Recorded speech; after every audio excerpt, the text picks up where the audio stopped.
फ़तेह मूसली रहमतुल्लाह फरमाते हैं, मैंने 30 साल अब्दाल की सोबत उठाई। सब ने यही कहा कि खलक की सोबत से बचो, कम खाओ और कम बोलो। दोस्तों, बुज़ुर्ग जो होते हैं वो बुज़ुर्गों की सोहबतों में रोशनियाँ लेते हैं। अब्दाल जो होता है वो कुतुब से नीचे का दर्जा होता है। और फ़तेह मूसली रहमतुल्लाह अलैह फरमाते हैं कि मैंने 30 अब्दाल की सोबत उठाई है। तो आप अंदाज़ा करें कि एक अब्दाल जो होता है उसकी रूहानी क़ुव्वत कितनी होती है। सोहबतों से इंसानों को सब कुछ मिलता है। जब इंसान सोने की कान में जाता है तो सोने के ज़र्रार लग के आते हैं, और जब कोयले की कान में जाता है तो मुंह काला करवा के आता है। तो दोस्तों, बुज़ुर्गों की सोहबत से इंसान को वो रोशनी मिलती है, और ख़ास तौर पे मुसलमानों को ये तोहफ़ा मिलता है कि वो रूहानियत के उस दर्जे पर पहुँचते हैं कि जहाँ पे कि कोई और नहीं पहुँच सकता। वो रोशनी, वो हदायत का मीनारा उसको मिलता है कि जो किसी और के मुकद्दर में नहीं है। तो वो फरमाते हैं कि दुनिया से बचो। दुनिया से बचने की क्यों है? इसकी बहुत बड़ी वजह है कि जब आप दुनिया के मशागल में जाते हैं, हालांकि इसके लिए कहा गया है कि दुनिया एक खेल तमाशा है, यह ख़त्म हो जाना है। आखिरत की ज़िंदगी ही सब कुछ है, और फिर इस दुनिया में आप जो कमाओगे वही लेके जाओगे। अगर अच्छे काम करोगे तो आपको जन्नत मिलेगी, अगर बुराई की तरफ रहोगे तो जहन्नम है। वो आगे अल्लाह की रज़ा है कि वो किसको हदायत देता है। इंसान जब दुनिया में मेल मिलाप ज़्यादा बढ़ाता है तो फिर वो दुनिया की दलदल में फंस जाता है। उसके पास इबादत के लिए टाइम नहीं होता। वो टाइम सिर्फ़ और सिर्फ फिर मादा परस्ती के लिए होता है। दोस्तों, इंसान शैतान के चंगल में ऐसा फंसता है, फिर वो फहाशी की तरफ, बुराइयों की तरफ, इन सारी चीज़ों की तरफ, वो बस उसका दिमाग किसी सूरत में इबादत की तरफ नहीं जाता। हज़रत शेख अब्दुल कादिर जिलानी रहमतुल्लाह अलैह फरमाते हैं कि जब मैंने दुनिया छोड़ी तो मुझे वक्त मिला, और उस वक्त में मुझे तहज्जुद मिली, वज़ाइफ मिले, सब कुछ मिला। तो दोस्तों, बुज़ुर्ग जो होते हैं उनको बताने का अंदाज़ होता है। जब इंसान अल्लाह रब्बुल आलमीन के हजूर पेश होता है, तन्हाई में होता है, तो वो होता है, और वो मालिक का रहम व करम होता है। तो दोस्तों, जो रूहानियत है वो तन्हाई से मिलती है, दुनिया के झमेलों में नहीं मिलती। इंसान तहज्जुद के वक़्त उठता है तो उसमें और अल्लाह रब्बुल आलमीन के दरमियान कोई नहीं होता। अल्लाह रब्बुल आलमीन कहते हैं कि मुझसे मांगो, मैं देता हूँ।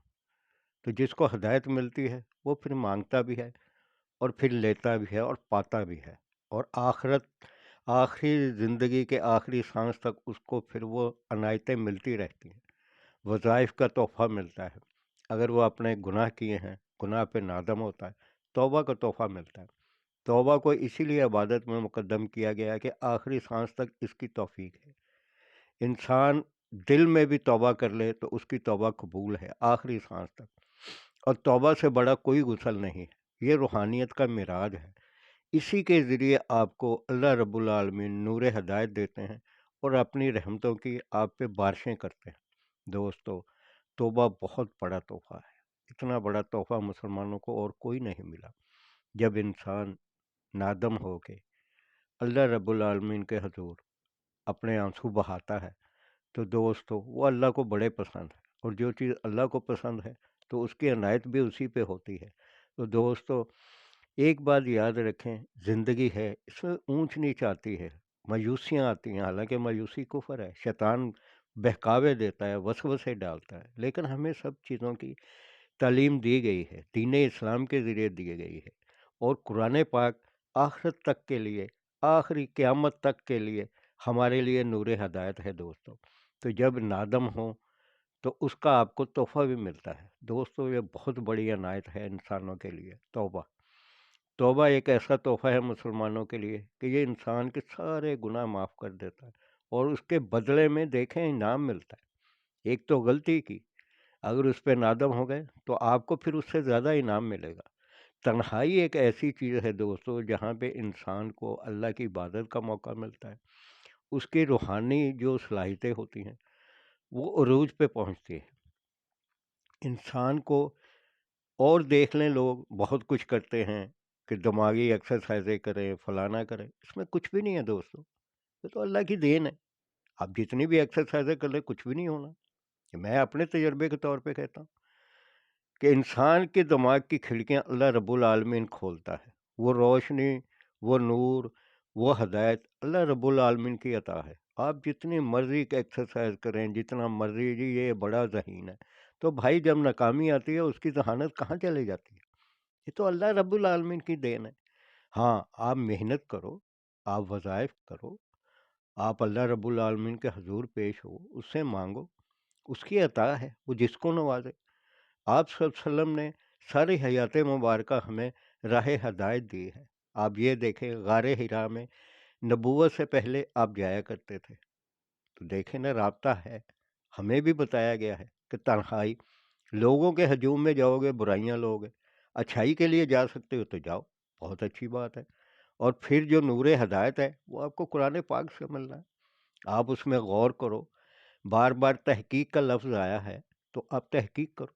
اللہ رب العالمین آپ کو ہدایت دیتے ہیں، آپ کو علم کا نور دیتے ہیں، اور قرآن پاک سارے علوم کا سر چشمہ ہے، تو آپ لو۔ آپ جتنا زیادہ آپ اس پہ ورک کرو گے آپ کو اتنا زیادہ علم ملے گا، اور علم کی تو کوئی حد نہیں ہے دوستو، اور علم ہی ہے جس کے اوپر پوری دنیا پر راج کیا جاتا ہے۔ آج دیکھ لیں، جو قومیں علوم میں تحقیق کر رہی ہیں ان کو دیا جاتا ہے، کیونکہ اللہ رب العالمین ہے، رب المسلمین نہیں ہے۔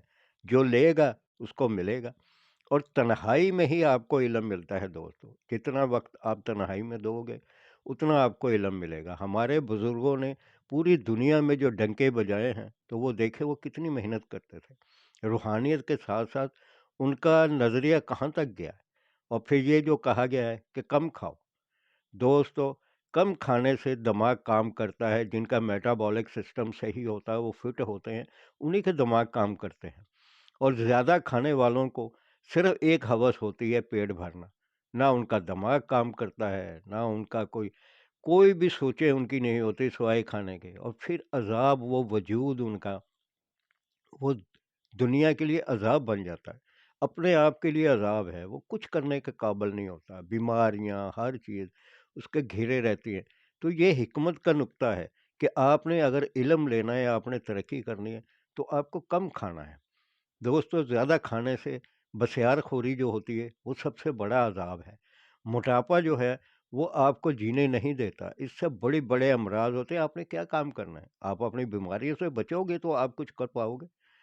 تو یہ جو کہا گیا ہے کہ کم کھاؤ، تو دوستو کم کھانے میں حکمت ہے۔ خالی پیٹ روحانیت ہوتی ہے، پھر دماغ جو ہوتا ہے وہ ورک کرتا ہے، اس کی لہریں جو ہوتی ہیں سوچوں کی وہ کھلتی ہیں۔ اور پھر جتنے بھی بزرگ گزرے ہیں، ولی گزرے ہیں، آپ دیکھیں وہ بہت کم کھاتے سے نہ ہونے کے برابر، ان کی روحانیت کہاں پہ تھی۔ اور پھر یہ جو کہا گیا ہے کم بولو، تو دوستو اس میں بھی حکمت ہے کہ یہ جو کہتے ہیں کہ جو الفاظ آپ کے منہ میں ہیں آپ اس کے آقا ہو، جب وہ نکل گئے تو پھر آپ اس کے غلام ہو جاتے ہو۔ تو دوستو رسپیکٹ جو ہوتی ہے وہ کم بولنے میں ہے، زیادہ بولنے والے کی عزت نہیں ہوتی۔ کم بولو، تول کے بولو، اچھا بولو، اس کی رسپیکٹ ہے، معاشرہ اس کی قدر کرتا ہے۔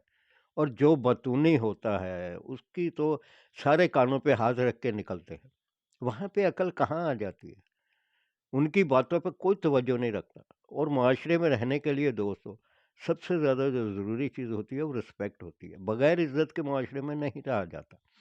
عزت جو ہے یہ اللہ رب العالمین کی دین ہے۔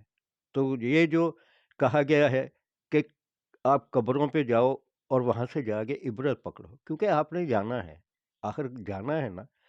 تو آپ سے پہلے بھی ہزاروں سال سے لوگ جو ہیں وہ پیدا ہوئے اور چلے گئے۔ تو اصل چیز جو یہ بتائی گئی ہے کہ وہ ہے اللہ کی عبادت۔ ان ساری چیزوں میں جو حکمت ہے وہ وقت جو ہے وہ آپ اللہ کی عبادت کرو، آپ اچھائی کی طرف آؤ، اپنی روحانیت کو بڑھاؤ۔ روحانیت جو ہے وہ سجدے میں ہے دوستو۔ اللہ، مسلمان جب سجدے میں جاتا ہے تو اس کو روحانیت کی وہ معراج ملتی ہے جو کسی اور کو مل ہی نہیں سکتی دوستو۔